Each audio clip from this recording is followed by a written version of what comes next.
안녕하세요. 뉴스와 사람들입니다. 홍준표는 총선 전부터 한동훈 책임론을 강조해왔고 국힘이 총선에 폭망하자 본격적으로 한동훈을 저격했지요. 4월 12일에는 깜도 안 되는 한동훈이 들어와 대권놀이하면서 정치 아이돌로 착각하고 셀카만 찍다가 말아먹었다. 13일에는 전략도 없고 메시지도 없고 오로지 철부지 정치 초년생 하나가 셀카나 찍으면서 나홀로 대권놀이나 한 겁니다. 총 한 번 쏴본 일 없는 병사를 전쟁터의 사령관으로 임명한 겁니다. 그런 전쟁을 이길 수 있다고 본 사람들이 바보인 겁니다. 16일에는 윤석열이 이런 홍준표를 불러 저녁을 먹지요. 이후에는 더욱 강력하게 한동훈을 강타합니다. 18일 황태자가 그것도 모르고 자기 주군에게 대들다가 폐쇄자가 되었을 뿐이고 당내외 독자 세력은 전혀 없습니다. 황교안이 총선 말아먹고 퇴출되었을 때 그는 당을 1년 이상 지배했어도 뿌리가 없어 돌아오지 못하고 있는데 집권당 총선을 사상유례 없이 말아먹은 그를 당이 다시 받아들일 공간이 있을까요? 19일에는 윤석열이 윤재옥을 통해 한동훈 비대위 격려 우찬을 하겠다고 불렀으나 한동훈은 건강상의 이유로 불참한다고 밝혔습니다.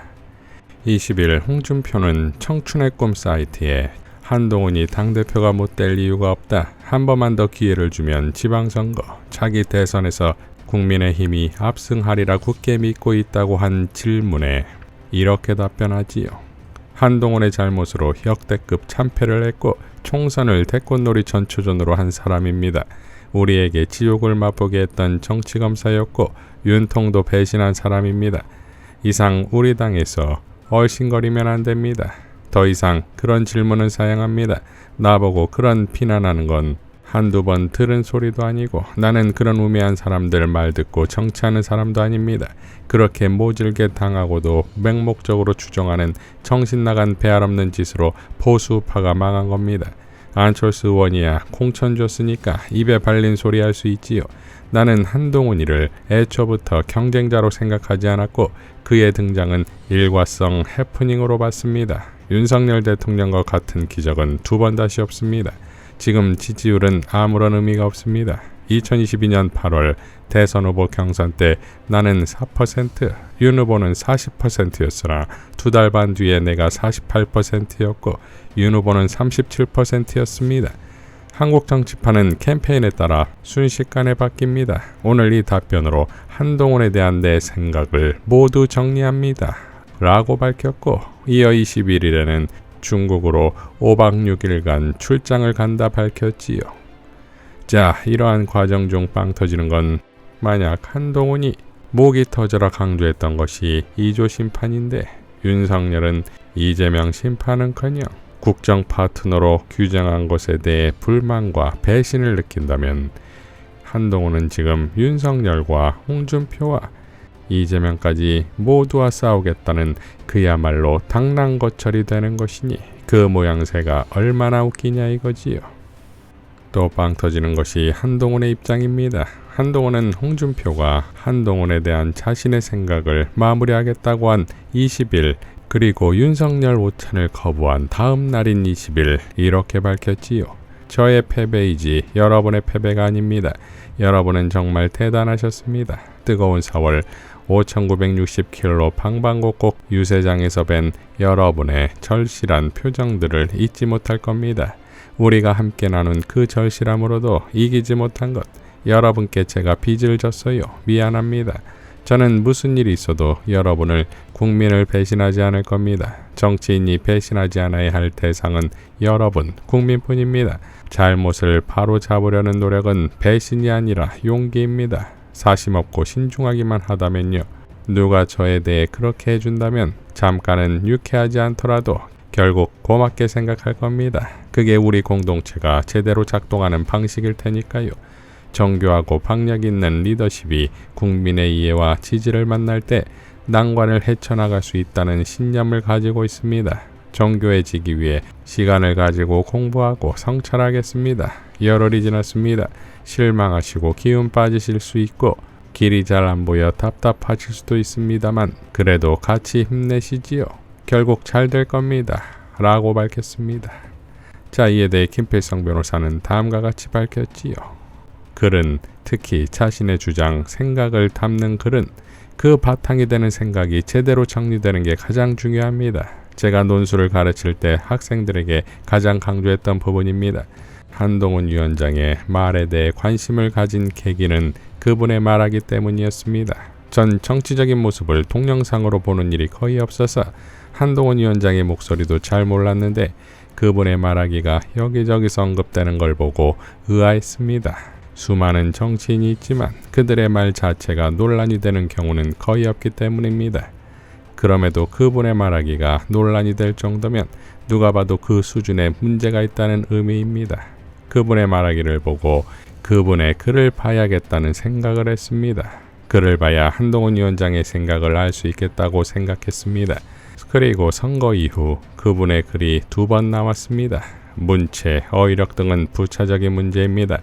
글은 생각을 옮겨 쓰는 것이라 생각이 없는 글은 그 사람이 아무 생각이 없다는 의미입니다. 그런데 이 글의 3번째 문단은 놀라울 정도로 논리가 없습니다. 심지어 각 문장 사이가 모두 연결이 안 됩니다. 글의 구조상 3번째 문단이 생각의 핵심 부분인데 얼마 전 제 아이가 제게 물어본 의식의 흐름 기법이 정형된 것인가 싶을 정도로 아무 논리가 없습니다. 그냥 어디서 들어본 좋은 이야기를 무작위로 서툴게 말한 게 아닌가 싶을 정도입니다. 게다가 주어 등 문장 성분이 앞뒤 없이 마구 생략되어 도대체 누가 누구에게 말하는 것인지도 알기 어렵습니다. 전 채용을 할 때 자기소개서를 가장 중요하게 봅니다. 자기소개서의 내용을 보는 게 아니라 자기소개서가 얼마나 잘 완결되어 있는지, 지원자가 하고 싶은 말을 얼마나 조리 있게 잘 구성되었는지를 봅니다. 그게 잘 되어 있는 사람은 사고도 짜임새가 있고 일도 쉽게 잘 배우기 때문입니다. 만약 제가 한동훈 위원장을 채용심사했다면 서류 단계에서 탈락시켰을 겁니다. 한동훈 위원장이 여전히 여권의 희망이라면 이런 사람이 희망이 될 정도의 여당 상황에 먼저 절망해야 한다고 봅니다. 라고 일갈했습니다. 자, 황교익 작가도 다음과 같이 밝혔지요. 한동훈이 잘못을 바로잡으려는 노력은 배신이 아니라 용기라고 말했습니다. 이로써 한동훈이 윤석열을 배신했다는 홍준표의 말이 사실임이 확인되었습니다. 개싸움이 한판 벌어질 조짐이 보입니다. 기분이 크크 좋습니다. 라고 밝혔습니다. 자, 결국 선거 과정에서 바닥을 다 드러내고 윤석열에게 팽당한 한동훈의 신세가 이렇다 이겁니다. 그러니까 지금 대한민국은 대통령과 집권여당의 당대표의 관계가 이랬다는 것이고, 그러니 나라가 제대로 돌아갈 리가 없지요. 이제 국민들의 관심은 이재명 대표와 윤석열의 영수회담인 것인데, 윤석열 측은 25만원 민생지원금 지급에 정해진 것은 없다는 입장이고, 최혜병 특검과 김건희 특검은 불가라는 입장이라지요. 김영민 의원은 다음과 같이 밝혔습니다. 영수회담에 대한 정치적 해석이 분분합니다. 그러나 영수회담은 하는 것이 맞습니다. 이재명 대표가 국민의 뜻을 잘 전달하고 설득하는 시간을 가질 것입니다. 대통령에게 정치적 명분만 주고 오는 것이 아닌지 걱정하시는 분들도 계십니다만, 오히려 영수회담 이후에도 대통령이 국정기조를 바꾸지 않고 지금처럼 한다면 그 다음은 정치적 해결이 아닌 법적 해결을 모색해야 하는 상황이 올 것입니다. 정치적 명분은 총선에 압도적으로 승리한 민주당에게 있습니다. 협치를 위해 박영선 전 장관을 총리로 추천하는 것이라는 전망도 나오고 있습니다. 그러나 박영선 전 장관 총리 추진은 협치가 아닙니다. 단순히 민주당 출신 총리를 내세우는 것이 협치라고 착각하면 안 됩니다. 그냥 국민을 속이는 정치쇼에 불과합니다.